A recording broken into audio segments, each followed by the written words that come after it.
நான் ஏற்கனவே குறிப்பிட்டவாறு எழுச்சி பயணம் மேற்கொள்கின்ற பொழுது சிவகங்கை மாவட்டத்திற்கு வருகின்ற பொழுது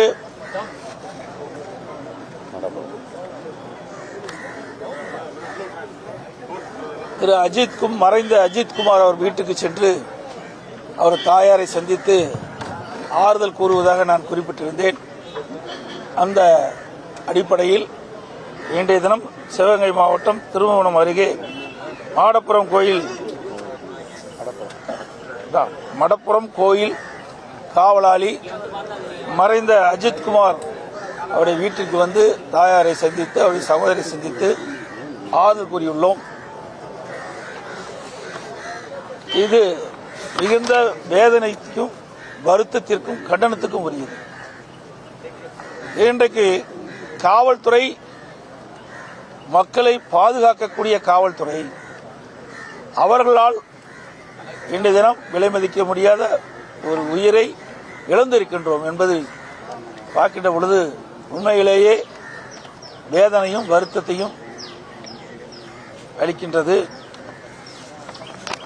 27/6/2025 அன்று நகை மாயமானதாக புகார் அளிக்கப்பட்டு 28/6/2025 அன்று இது குறித்து காவல்துறை விசாரணை மேற்கொண்டு அந்த விசாரணையில்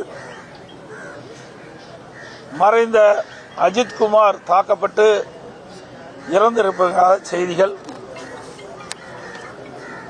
29/6/2025 இது குறித்து நான் கண்டன அறிக்கை வெளியிட்டிருக்கின்றேன். தொடர்ந்து அஜித்குமார்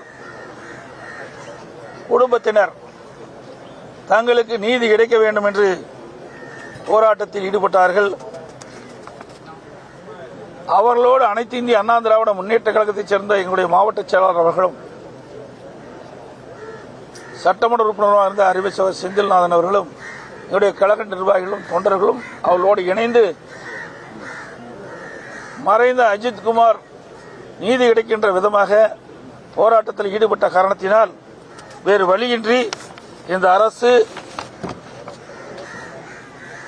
இந்த அஜித்குமார் விசாரணையின் போது தாக்கப்பட்ட காவலர்கள் மீது வழக்கு பதிவு செய்து அவர்களை கைது செய்திருக்கின்றார்கள். அதே நேரத்தில் அனைத்து இந்திய அண்ணா திராவிட முன்னேற்ற கழகம் எங்களுடைய வழக்கறிஞர் மாரிஸ் குமார் என்பவர் இது குறித்து மதுரை உயர்நீதிமன்ற கிளையில் வழக்கு தொடர்ந்தார். அதோடு மதுரை உயர்நீதிமன்றமும் தானாக முன்வந்து இந்த வழக்கை விசாரிக்கின்ற பொழுது ஒரு குடிமகனை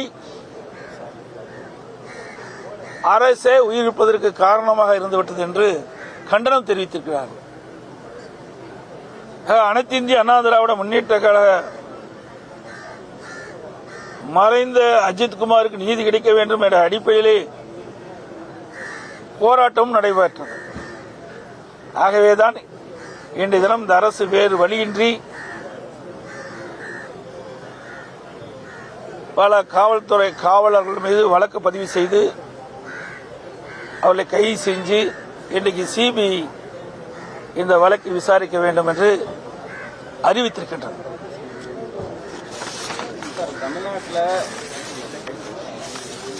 ஆனால் இதில் ஒரு சம்பவம் என்னவென்றால் இது காவலர்களாக இவ்வளவு பெரிய தாக்குதலை ஏற்படுத்தியிருக்கலாம் என்று சொல்லுகின்ற போது ஐயம் ஏற்படுகின்றது, சந்தேகம் ஏற்படுகின்றது. என்று சொன்னால் காவல்துறை சம்பந்தப்பட்ட இந்த விசாரணை போது ஈடுபட்டுள்ள காவல்துறையை சேர்ந்த அதிகாரிகளுக்கு காவலர்களுக்கு ஏதோ ஒரு பகுதிக்கு மிகப்பெரிய அழுத்தம் கொடுத்த காரணத்தினால்தான் அவர்கள் இப்படிப்பட்ட தாக்குதலை நடத்தியிருக்கா என்று பரவலான செய்திகள். அது மட்டுமல்ல, அஜித்குமாருடைய உடற்குறு ஆய்வில் பார்க்கும்போது 44 இடங்களில் அவர்கள் கடுமையாக தாக்கப்பட்டிருப்பதாக அந்த மருத்துவ அறிக்கை வெளியிடப்பட்டிருக்கின்றது. அதனால்தான் அவர் இறந்தார் என்றும் வெளியாகியிருக்கின்றது அந்த அறிவிக்கையின்படி. ஆகவே முழு பொறுப்பு இந்த அரசாங்கம் தான் ஏற்க வேண்டும்.